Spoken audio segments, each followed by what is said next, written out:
Hi, I'm Katie Snelling, and welcome to 101 Thoughts Minidocs. Today we'll be talking about assisted death. My grandmother often poses ethical questions to our family. She hopes to ignite a deep debate over morality. One question she posed years ago was about end-of-life issues. Her question has interested me ever since. Is euthanasia moral? As a member of the medical community, my grandmother was often confronted with this question while tending to terminally ill or elderly people. As a witness to the pain of many patients, the question of choosing quality or quantity of life was ever present. Death is a part of life. We've all heard this simple phrase many times, but in American society, death is a taboo topic, a topic that we tiptoe around to avoid uncomfortable conversations and unwanted emotions. Why are we so opposed to discussing an inevitable part of life? Perhaps this aversion stems from the lack of control that we have over our end-of-life options. For terminally ill and elderly patients, death is unavoidable. In some cases, these patients are inclined to hasten their own death to put an end to their incessant pain. Let's explore the ins and outs of assisted death and how the legalization process works. Options are available for hastening the process of death in some European countries and a few US states. In these areas, voluntary active euthanasia and/or physician-assisted suicide, or PAS, practices are legal. The main difference between euthanasia and PAS is the administration of lethal medications to end the life of the patient. Voluntary euthanasia requires the physician to administer the lethal substance. In cases of PAS, physicians prescribe a dosage of lethal medication to the patient. Then the patient will self-administer the lethal dose under the care of a medical professional. While these two forms of assisted death are not the same, the concerns that arise from legalization are similar. Some researchers, like Jose Pereira, argue that instances of euthanasia without consent could become an issue. The legalization of assisted death continues to fuel heated debates.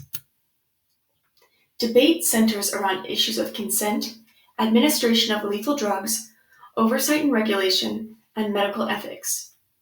Fear of euthanasia without patient consent stems from rare instances of involuntary euthanasia, which applies to, quote, a situation in which a person is unable to provide consent for reasons such as severe dementia or coma, end quote. But an analysis of these claims done by Downey et al. Show that many of these claims of ineffective oversight lack veracity. Researchers like Pereira argue that legalizing euthanasia leads to a slippery slope. They fear that there are not enough safeguards and regulations. People who oppose PAS cite the moral and ethical consequences of ending one's own life. The opposition also cites cases without voluntary written consent. But there are other researchers who highlight the benefits of legalization. Some researchers point to the idea of the good death, a death that a suffering person chooses. The rules and regulations for euthanasia and PAS vary depending on where one lives. The differences in these rules impact the types of patients who can access the right to die with medical help. In the US states of Montana, Oregon, and Washington, patients who opt to use PAS are required to be terminally ill.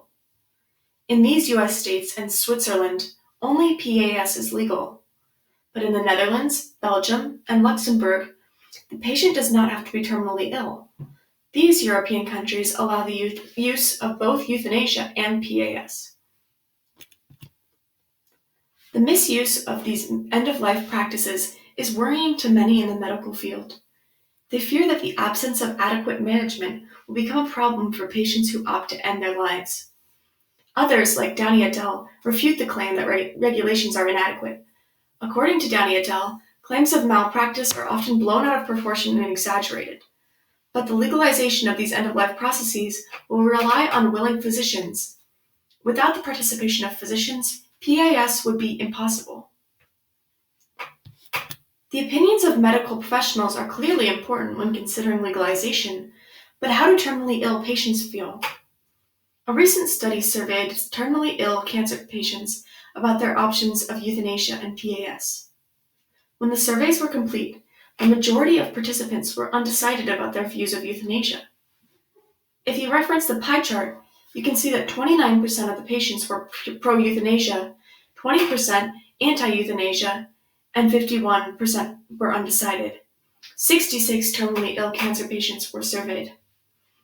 Most patients could see the validity of both sides of the argument, but were unsure about their own stance.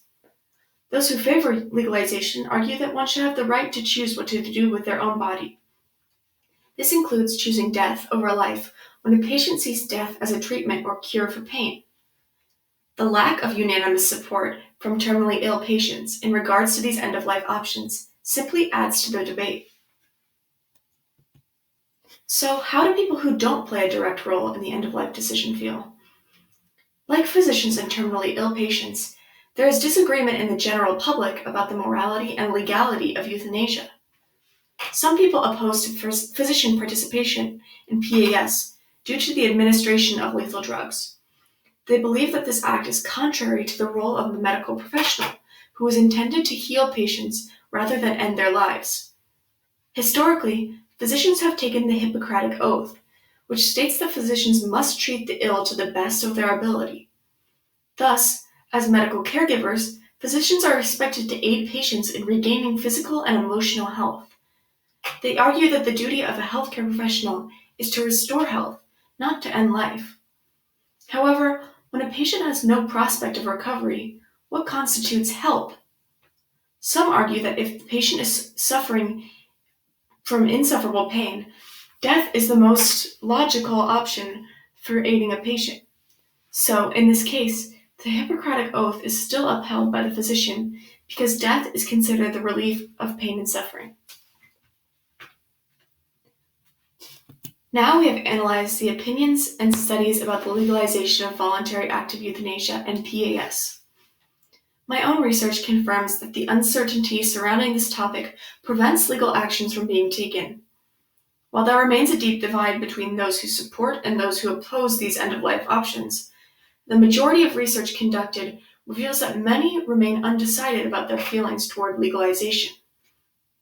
Without a clear popular opinion, the legalization of euthanasia continues to be debated and questioned among healthcare professionals, ill patients, and the general public.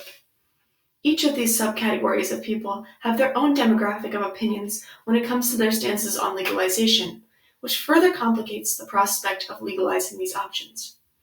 As of right now, it seems that the legalization and PAS and euthanasia will remain a difficult and divided process. Thank you for joining me for another Minidoc, and thanks to Slidesgo for this template. We hope you'll join us for the next episode of 101 Thoughts.